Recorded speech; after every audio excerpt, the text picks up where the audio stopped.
Hello, welcome to the Jellyfish Journals. My name is Susie, and I am about to do my reading journal update for everything I read in the month of August.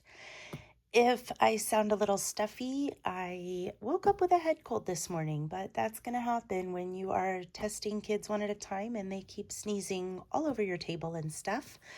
And your classroom is a freezer in the morning and a hot box in the afternoon. So having said all that, I am not surprised that I'm a little stuffy today, so hang in there with me. As always, I am going to start out by pulling out my little library card here. And on the front of this, oh, I just forgot to pull my pen out. Addie did return the Scorch Trials. So that is done. My friend Amanda still has a mystery guest. Kyle still has both of my Emily Henrys, and Alyssa is still planning to read The Girl Next Door. So those are out and don't need to check those off. But on the back, I have my swatch chart, which is where I have written down all the colors that I use each month to do all my annual, well, I don't know if annual is the right thing, all the stats, yearly stats I keep at the beginning of the reading journal. So I have pulled all of those pens out already, and I am ready to get started. Switch into the voiceover. So, as always, I am going to start with my 25 in 25. And in the month of August, I was able to get through 2 of my books on this list. The first was The Night Circus, which I actually liked. I think I gave it 4 stars. It was different, and to be honest, I was a little confused at the end about how things got resolved, but I've also read The Starless Sea by Erin Morgenstern, although I did that one in audiobook, and my overall takeaway is that if I am going to read one of her books, it has to be in my hands. Audiobook would not cut it for this for me, but it was definitely an interesting book, and she creates really I guess I would say magical settings. The other book that I read was The Miniaturist. And dude, this might be the worst book I've read all year. And I don't count my DNFs, my did not finishes in that category. I was very disappointed by this book, and I'd heard good things about it, but I felt like, somebody who likes miniatures, I thought there would be more of that in the story. I was very confused about how things connected to the miniatures, and they're just, I don't know, it was just very bizarre to me. I did not see how things were connected. All right. Moving on to my reading log, I was able to read 11 books in August, which I'm happy with considering that's also the beginning of the school year. And so on this spread, I just log the title of each book, the name of the author, and the star rating that I gave that book. So after that is done, I'm going to be moving on to my reading challenge. And for August, I had to read a book that was the lowest rated book on my TBR.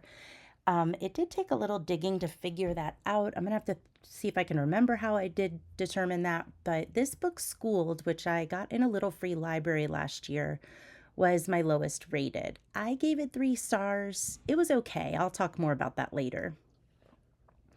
My top read in August was Lessons in Chemistry, which was quite a surprise. My mom did not enjoy this book. It was a DNF for her. I could not put it down, and I was not expecting that. So that's a contender for top book of the year, in my opinion. On this spread, I'm going to go ahead and just bar graph those 11 books that I read in the month of August. It is my lowest count so far, only by 1 book. I mean, my other lowest months were 12. But again, the beginning of the school year is just a tough time, mostly because I'm just exhausted, and the thought of even picking up a book is rough. I read 4,087 pages in the month of August, and I know this is a little not subjective, but I mean, obviously it depends on the size of the book and the type of book, but it's still fun to track. This is the spread that I'm pretty confident I'm not going to continue next year in my reading journal, and that's the dates finished. It is kind of fun to fill in, but I feel like every month I'm a little nervous that I'm filling in the wrong date. Not that it would matter to anybody but me, and not that I ever reference this chart for anything. But it is, wow, that's a little interesting that near the end of the month I seem to always finish a print book. That is kind of funny. It was mostly just for, you know, just curiosity, I guess. I saw a few other people doing it and I thought it was kind of just an interesting stat, but I I don't know, it just doesn't mean anything to me, I guess. This spread I'm a little frustrated at right now. You are about to watch me fill in this entire spread, and there are still 4 months of the year. Now, when I tell you that I counted and counted and counted and counted when I was making this spread, I was confident there were spaces for 140 books on here.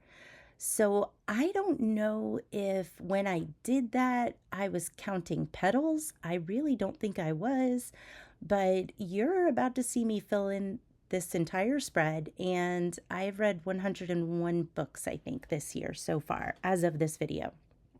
Now, I want to be able to keep tracking in this spread, the year published garden. So I'm trying to think of what I might do. I might just take those white spaces and start doodling smaller flowers each month, but I'm just somewhat frustrated by that because I am pretty darn sure that I was careful to add enough books that I thought I might read this year. So we will have to double check that later and see how that goes. And apparently, I forgot to edit this extremely long segment of me doing something else. Sorry about that. All right, moving on to my bookshelfie. This is probably my favorite spread to color in each month. I'm just going to go through, and these are the books that have been on my shelf the longest. These are all physical books that I own, and I just kind of filled in all the titles of the books that have been on my shelf the longest so that these would be the ones that were read first in 2025. And it is very satisfying at the end of each month to go in and color those spines and kind of see the progress that I've made and see that I am knocking out my TBR. It's slow, but it is getting knocked out. I'm already trying to think of what this is going to look like next year. I think the way I do it works very well for me, so I'm not going to change the format of how I attack my bookshelfie, but I'm trying to think of a different way to put it visually. So I stay tuned for that. I'm still thinking that through.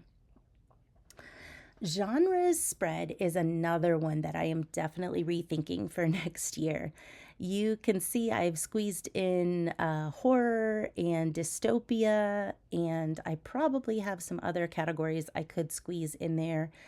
I guess I just didn't realize that some of those genres aren't as crossover as I thought, if that makes sense. So some books truly are a horror, not a thriller. Some books truly are a dystopian and not a fantasy.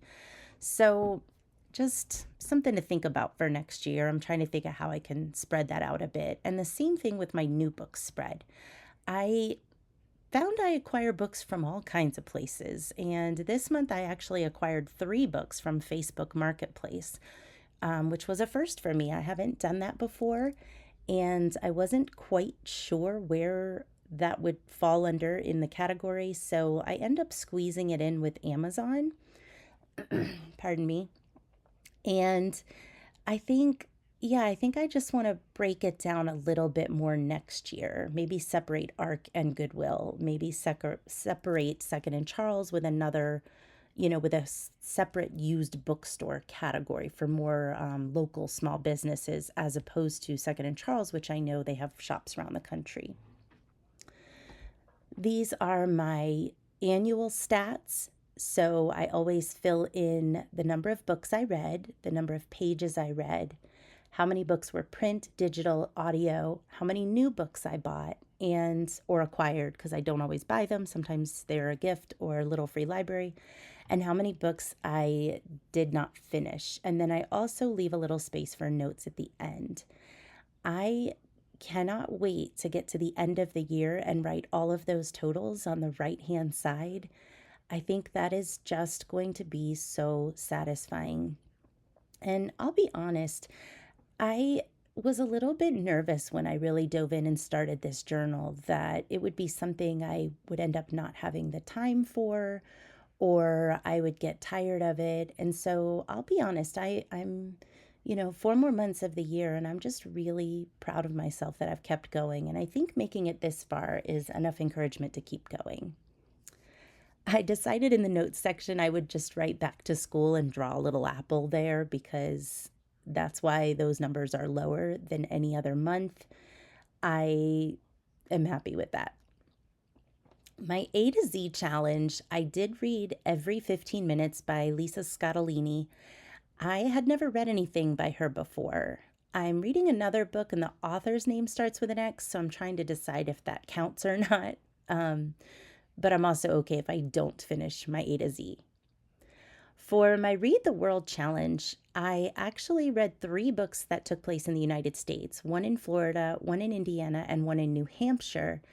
And the miniaturist took place in the Netherlands, which is where my best friend is from. So it was kind of fun to be able to color that in.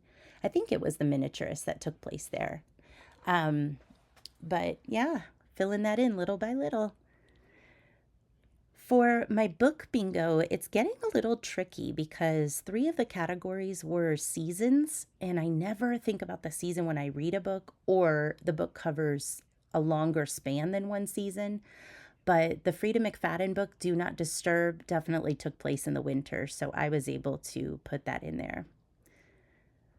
Actually, I thought about it. There was a book that made me laugh. I'll have to think about that one. No recommendations this month. For thriller tropes, if you are worried about any spoilers, just skip ahead a little bit past this part. An abandoned area, I put Do Not Disturb. It wasn't completely abandoned, but it was a pretty isolated place that nobody goes to. And for Femme Fatale, I did do Tiny Daggers. I loved that book. I gave that one 5 stars. I did not read any classics, and there were no books that I did not finish. But now it is time to add on to my new books. And as I was taking a look at this, I realized I acquired 11 new books this month, which is not cool considering I only read 11 books, and those were not all off my shelf. So I am acquiring faster than I am reading them, sadly. But I realized I did not have enough room here. So I need to once again create another little flap, another little door. And I decided this time, instead of making each pink section or like alternating stripe 2 squares tall, I decided to do 1 square tall. And the hope for that is that this will take me to the end of the year and I won't have to stop and make any more of these flaps. I also was smart and did my pink stripes before I did the black marker, because last time, if you remember, I did the black lines first and then the pink marker dragged through, even though I let that dry. Tombos are water-based, and so they will pick up other markers that are also water-based, if I believe that's accurate. A little bit of that eucalyptus washi tape down the side, and sometimes it is a lot easier to change your angle, so don't be afraid to just move things around and do it at a different angle, because that usually works for me. My scrap paper here was not quite the same height vertically as the other page. I decided I wasn't going to let that bother me, and I just centered this on the chart at the bottom. And so now, once I've trimmed that washi tape down, I've got an extra little door here to log new books that I acquire in this month, or in this year. I debated doing it at all, but in October, our library is doing another giant sale, and that is one of my favorite things to go to with my friend. So I usually get quite a few books during that event. She and I are also planning to go book shopping next weekend, And my daughter wants to go thrifting with me for her new apartment, so I just had a feeling that I might be acquiring some more books in the future. So this is all set and ready to go now.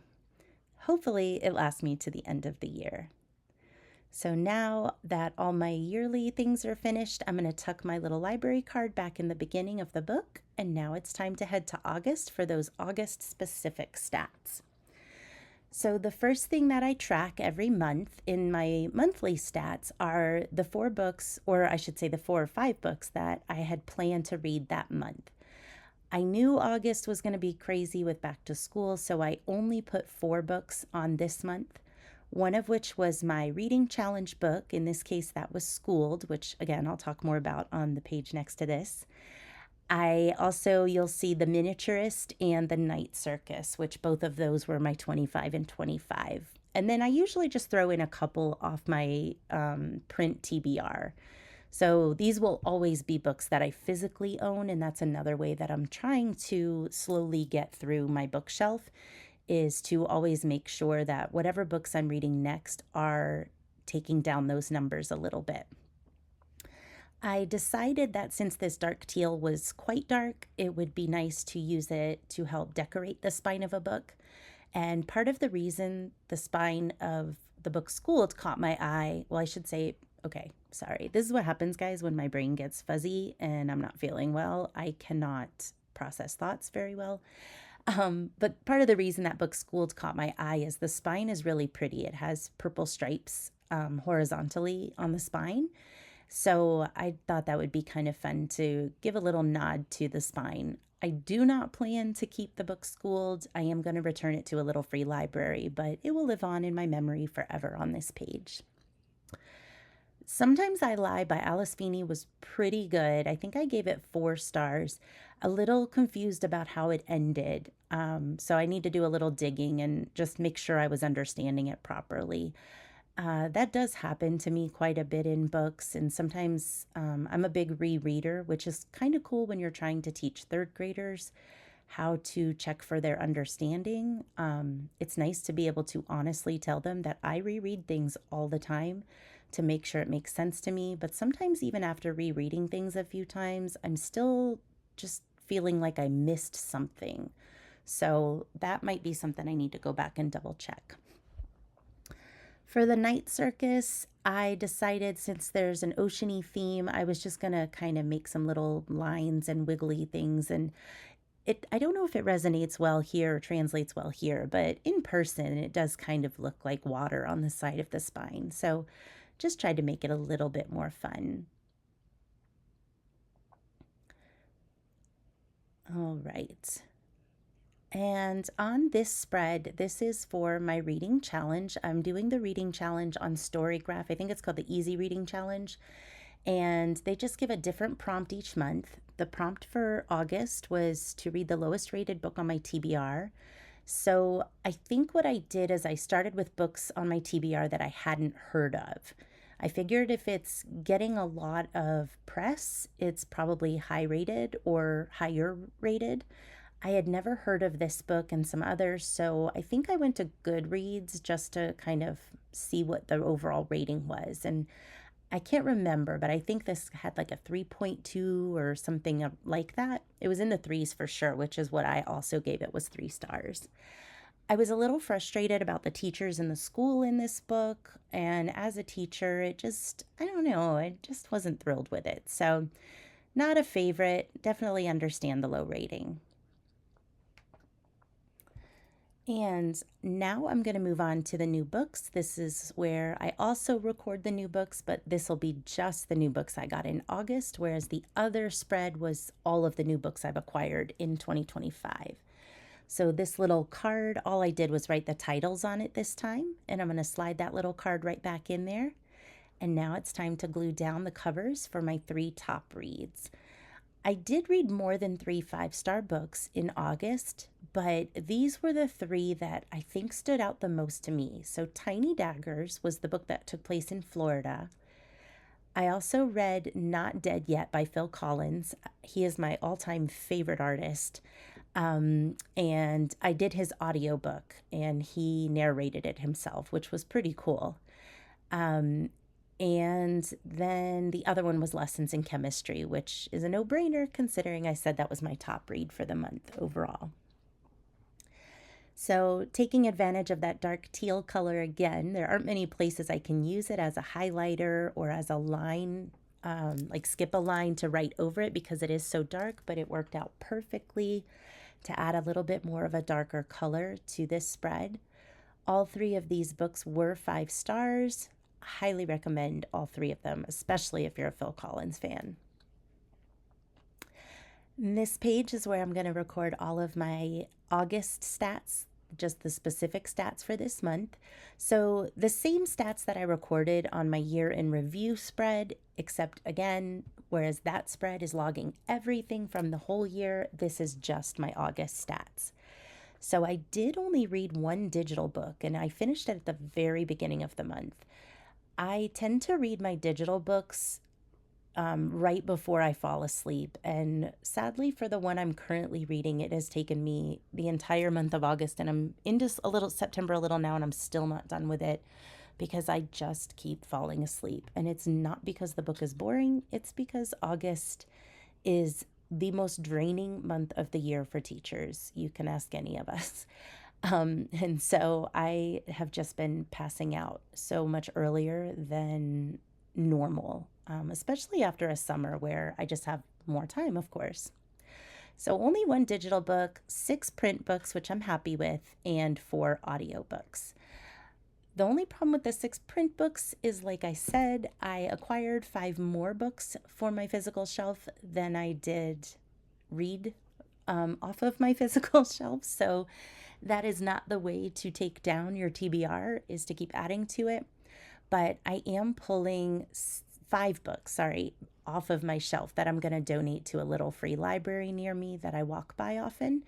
I do tend to hold on to the books for a while because I don't get to them right away. And so I just try to give back a little bit that way, so somebody else can enjoy those books. And I try to choose a little free library that seems to be empty quite often, but it's in a pretty prominent place on a popular walking path. So I don't know who's in charge of that little free library, but hopefully they're always happy to see a new plethora of books.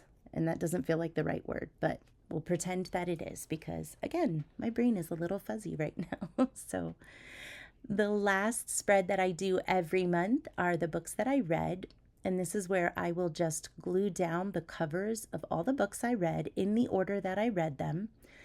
And underneath, I will write the format that I read the book and the star rating I gave it.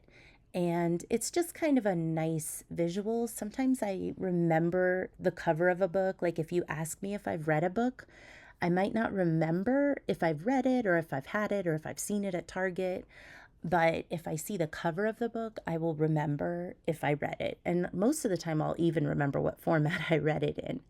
So this is just a nice way for me to be able to flip back and say, yeah, I read that in August or, whatever month it was. Gluing down Schooled, I did it in the crease of the book, so I made sure I just kind of smooshed that into the crease of the book. I almost said crack, but I don't think crack is accurate. And that way all of these books would fit in a nice way. And yeah, that's going to pretty much do it for my spreads. If you enjoyed this video, consider subscribing and giving it a thumbs up. I really enjoy making these and I really enjoy reading your comments. So if you have any thoughts or suggestions or have read any of these or are curious about any of them, just leave a note down below. I did realize that I accidentally put a 5-star rating for The Missing Half. It was very good. I did enjoy it, but I did only give it 4 stars. So I wanted to try to stay accurate. So that's another good reason to keep those little scraps if you make Dutch doors or windows in your journals. I'm just gluing that right over there. And then I can use that teal marker and write over it and put the accurate rating. And that's going to do it. I hope that you have a wonderful day. Bye.